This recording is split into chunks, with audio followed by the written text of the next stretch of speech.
Hi guys. ये वाला blog है पद्मनाभा स्वामी टेम्पल दर्शन के लिए। आज सुबह 5 बजे हम कन्याकुमारी से निकले। मतलब जब दुनिया अभी भी स्नूज मार रही थी तो हम ऑलरेडी रोड पे फुल ऑन रेडी थे।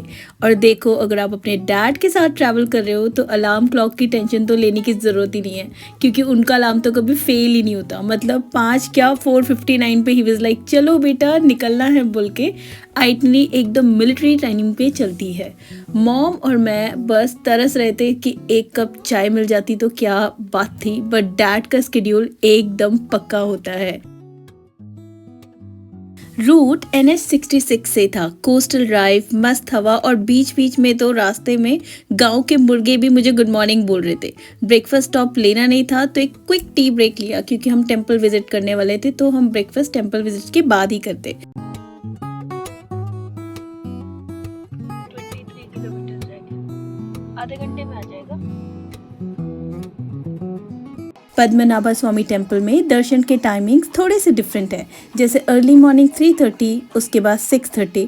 हमने जो टाइम स्लॉट चूज़ किया वो 9 to 10 AM वाला था, क्योंकि इवनिंग का 4:30 और 6:45 वाला टाइम हमारे आइटनरी में सूट नहीं कर रहा था।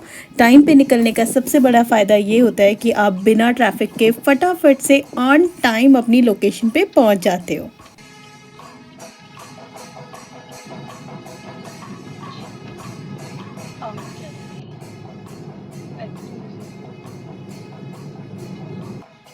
ये है ना टेम्पल।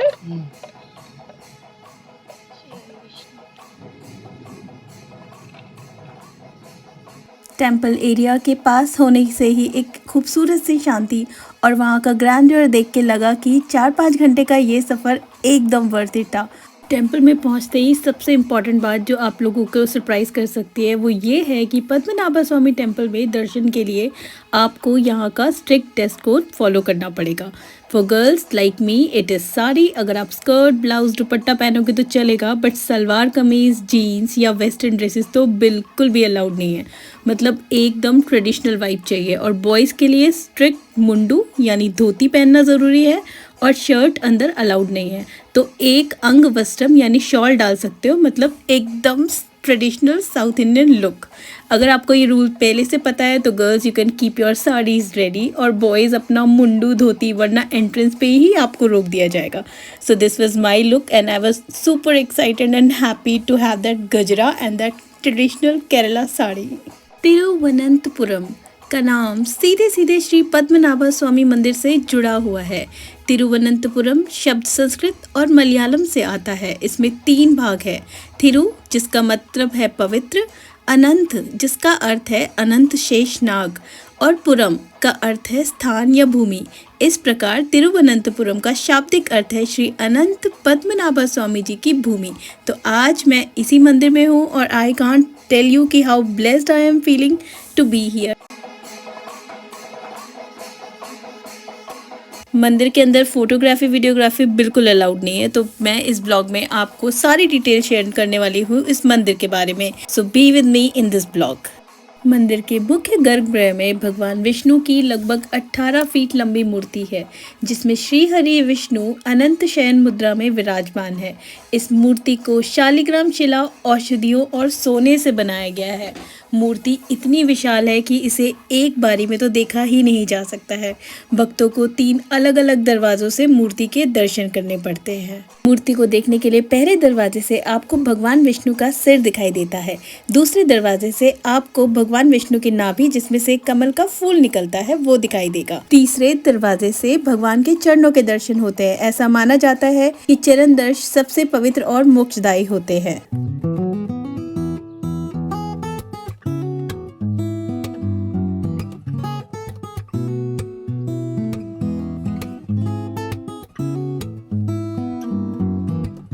पद्मनाभा स्वामी टेम्पल सच में ही अद्भुत है। इसका design Kerala, Tamil, Dravidian style का एकदम परफेक्ट ब्लेंड है। सबसे ज्यादा फेमस है इसका 7 मंजिला गोपुरम, जो लगभग 100 फीट ऊंचा है। मतलब दूर से ही एकदम रॉयल लुक देता है। और गोपुरम के पास ही है पद्म तीर्थम, जिसे लोटस स्प्रिंग कहते हैं। ये एक सेक्रेट टैंक है और वहाँ खड़े होके एक अलग ही शांति की फीलिंग होती है।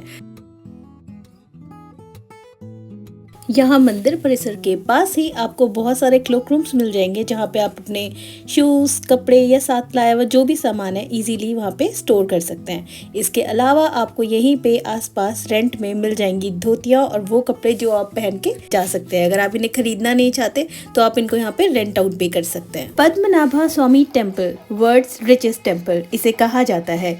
इसका कारण ये है कि इसके अंदर हैं 6 सीक्रेट वॉल्स। 2011 में जब सुप्रीम कोर्ट के ऑर्डर से इन वॉल्स को खोले जाने की कोशिश की गई तो इसमें से इतना खजाना मिला कि टेम्पल ने वर्ल्ड वाइड अटेंशन ग्रैब कर ली। टेम्पल के अंदर मौजूद इन 6 वॉल्स यानी तिजोरियों को कोर्ट ने बुक कीपिंग के लिए A to F तक लेबल किया गया है। सभी वॉल्ट खुल चुके हैं except vault B. Vault B अभी तक सील्ड है और लोकल बिलीफ ये है कि इस वॉल्ट को गरुड़ मंत्र से सुरक्षित किया गया है। लोकल बिलीफ ये है कि जो भी लोग इस वॉल्ट को खोलने की कोशिश करते हैं उन्हें दुर्घटना या अशुभ परिणाम भुगतना पड़ता है। इसीलिए वॉल्ट बी सबसे मिस्टीरियस है और अभी तक अनटच्ड है। अब मैं आपको बताती हूँ त्रावणकोर के महान राजा मार्तंड वर्मा के बारे में। उनका जन्म 1706 में हुआ था। 1729 में वो त्रावणकोर के राजा बने। इस महान राजा ने भारत में यूरोपीय शक्तियों को बड़ी बुरी तरीके से हराया था, लेकिन उनकी सबसे महान उपलब्धियों में सिर्फ युद्ध जीतना नहीं था। 1750 में उन्होंने त्रावणकोर को हमेशा के लिए बदल दिया। उन्होंने पूरे राज्य को भगवान विष्णु को समर्पित कर दिया। पद्मनाभा स्वामी टेम्पल में हर साल अल्पाशी अरट्टू फेस्टिवल होता है। इस दिन एक ग्रैंड प्रोसेशन में टेम्पल से शंकुमुगम बीच तक जाते हैं, जिसमें लॉर्ड पद्मनाभा स्वामी के उत्सव मूर्ति, एलिफेंट्स और ट्रावणकोर रॉयल फैमिली शामिल होते हैं। 1932 में जब त्रिवेंद्रम एयरपोर्ट बना, उसके लिए ट्रावणकोर रॉयल फैमिली ने जमीन डोनेट की थी। क्योंकि अरत्तू प्रोसेशन का ट्रेडिशनल रूट हमेशा से शंकुमुगम बीच तक रहा है, यात्रा एयरपोर्ट रनवे के अक्रॉस से गुजरती है। पुरानी ट्रेडिशंस को रिस्पेक्ट करते हुए हर साल अल्पाशी और पैनकुट्टी अरट्टू के दिन कुछ घंटों के लिए फ्लाइट्स टेम्परेरीली स्टॉप कर दी जाती हैं।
श्री पद्मनाभा स्वामी टेम्पल का एक यूनिक सीन इक्विनॉक्स पर होता है, जब सूरज की रेज बिल्कुल परफेक्ट अलाइनमेंट में गोपुरम के 5 विंडोज से गुजरती हैं। ये एक नेचुरल और आर्किटेक्चरल वंडर है और साल में सिर्फ 2 बार मार्च और सितंबर में एक्सपीरियंस किया जा सकता है। इक्विनॉक्स के टाइम पे गोपुरम पूरा गोल्डन ग्लो में चमक उठता है।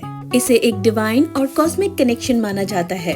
हर साल डिवोटीज, टूरिस्ट इस स्पेक्टिकल को देखने के लिए आते हैं। सूरज के सीक्वेंशियल अपीयरेंस विंडोज में कॉस्मिक ऑर्डर का सिंबल है। 18th सेंचुरी में ट्रेवनकोर किंग्स ने ये टेम्पल बनवाया था और उस समय के आर्किटेक्ट्स ने सूरज के एग्जैक्ट पाथ को कैलकुलेट करके गोपुरम अलाइन किया। टेम्पल अपने हिडन ट्रेजर्स के लिए पहले ही वर्ल्ड फेमस है और ये एस्ट्रोनॉमिकल अलाइनमेंट उसकी स्पिरिचुअल ऑरा को और भी बढ़ा देता है। ये टेम्पल सच में बहुत अद्भुत है और बहुत मैजिकल भी।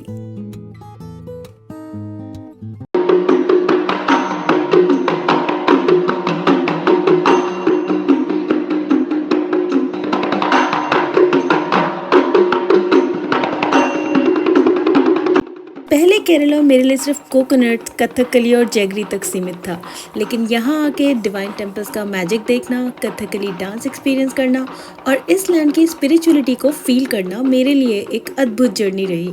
इस व्लॉग के ज़रिए मैंने वो सब डिटेल्स आपके साथ शेयर की जो मुझे यहाँ आके समझ में आई और अब मैं खुद कह सकती हूँ कि केरला को गॉड ओन्स कंट्री क्यों कहा जाता है। ये ट्रिप मेरे लिए सच में ब्लेस थी और मैं ग्रेटफुल हूँ कि भगवान की गाइडेंस से मुझे यहाँ आने का मौका मिला।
पद्मनाभा स्वामी टेम्पल दर्शन हो गए और गिरूंगी मरूंगी जो मैं खुश हूँ ना इस गजरे में।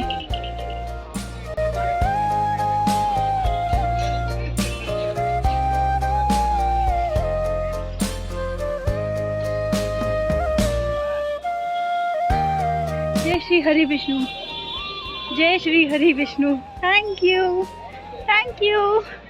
इसी साल गणपति में मुझे इस टेम्पल के बारे में पता चला और इसी साल मैं यहाँ आ भी गई। So thank you papa and thank you Vishnu भगवान जी इस ब्लेसिंग के लिए। बाय।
अगर आपको ये ब्लॉग पसंद आया तो अपने फ्रेंड्स और फैमिली के साथ इसे ज़रूर शेयर करें और इसे लाइक और कमेंट करना प्लीज़ मत भूलना। Thank you for being a part of this journey with me. This is Thiruvananthapuram corporation और ये यहाँ के सारे फेमस लोगों के पोस्टर्स बनाए हुए हैं। और ये था टेम्पल का एंट्री गेट का रास्ता।